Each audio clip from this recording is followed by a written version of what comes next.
حق کی اگر طلب ہے، ہدایت کی اگر کوئی ہدایت کا جویا ہے، وہ تلاشی ہے، تو وہ لازماً اللہ اسے پہنچا دے گا۔ وَالَّذِينَ جَاهَدُوا فِينَا لَنَهْدِيَنَّهُمْ سُبُلَنَا۔ جیسے حق کی طلب میں حضرت سلمان فارسی رضی اللہ تعالیٰ عنہ، انہوں نے کتنی محنت کی ہے، کتنی جدوجہد کی ہے۔ مجھے تو بسا اوقات محسوس ہوتا ہے کہ حضرت ابراہیم علیہ السلام کے یوں سمجھیے کہ ہر اعتبار سے ایک ریپلیکا سا نظر آتا ہے، شخصیت کے اعتبار سے۔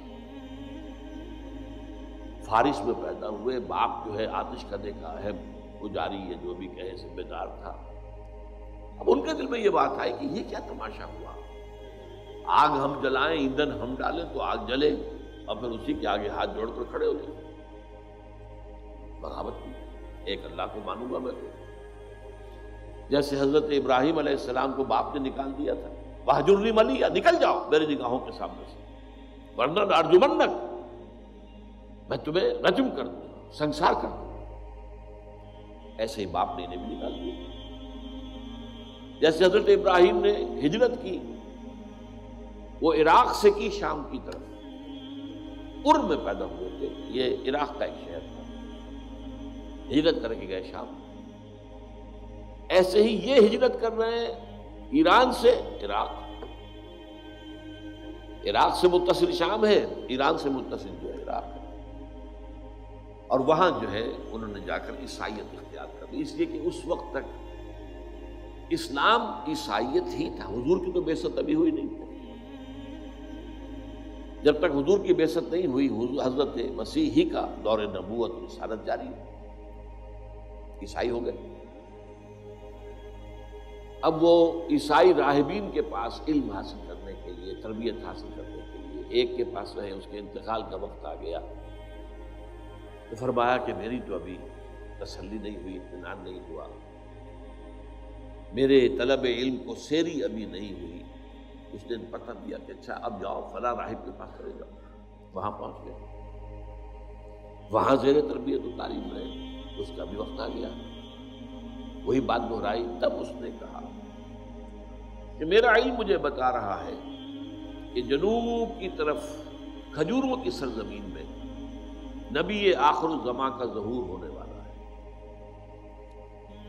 عیسائیوں میں اس وقت تک بڑے حق پرست لوگ موجود تھے حضور کے زمانے میں، آج کی عیسائیت ختم ہو چکی ہے۔ وہ جو سائمن کے پیروکار تھے، شمعون کے، وہ موحدین تھے۔ آج کی عیسائیت پولزم ہے، سینٹ پال کے یہ سب کے سب جو ہے پیروکار ہیں، جس نے تسنید ایجاد کی ہے اور جس نے شریعت جو ہے موسوی کو ساقط کیا۔ اس اعتبار سے اس وقت تک جو ہے وہ لوگ موجود تھے جو صحیح حضرت عیسیٰ علیہ السلام کے پیروکار تھے۔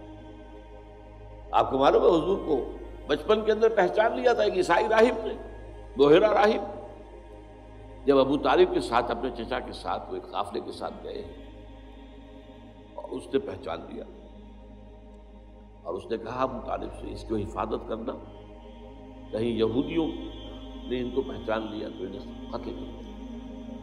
عیسائیوں میں تھے ایسے حق پرست اور حق کا علم رکھنے والے، تو اس لیے اس نے کہا کہ جاؤ، میرا علم بتا رہا ہے کہ نبی آخر الزماں کا ظہور اب قریب ہے اور وہ ہوگا جنوب کی طرف کھجوروں کی سرزمین۔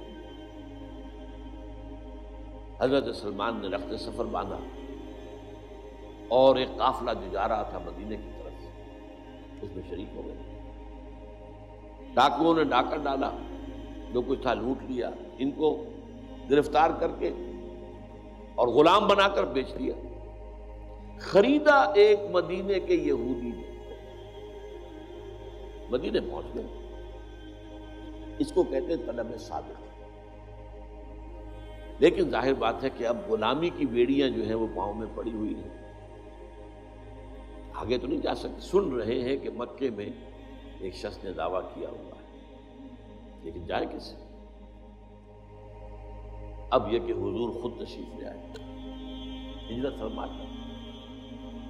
تو میں کہا کرتا ہوں کہ یہاں کنواں جو ہے وہ چل کر پیاسے کے پاس گیا، حضور پہنچے صلی اللہ علیہ وسلم۔ اب انہوں نے اپنے مالک سے کچھ کھجوریں حاصل کی اور لے کر پہنچ گئے حضور کی خدمت میں. آپ نے پوچھا کیا ہے؟ یہ صدقہ ہے، آپ کے لیے لایا ہوں. میں صدقہ میں نہیں دیتا، یہ غریبوں کا حق ہے تقسیم. اور یہ بات بتائی تھی اسی راہب نے کہ یہ ان کی جو نشانی ہوگی، صدقہ قبول نہیں کریں گے، ہدیہ قبول کر لیں گے. کچھ دنوں کا بیچ ڈال کے پھر کچھ کھجوریں لی، پھر پہنچ گئے. کیا ہے؟ یہ ہدیہ ہے، آپ ہدیہ ایمان لیں. اب دیکھیے طلب حق کے اندر ایک انسان اگر اس کی طلب صادق ہے تو کیا کیا مشقتیں کی. لہذا اگر کوئی شخص جس تک اس محمد الرسول اللہ کا پیغام پہنچ چکا ہو اور پھر وہ ایمان نہ لائے، تو یا تو وہ کسی عصبیت جاہلی کے اندر مبتلا ہے، اپنے ذوم میں مبتلا ہے، اور یا یہ ہے کہ اس کے اندر طلب صادق اور طلب حق ہے وہ موجود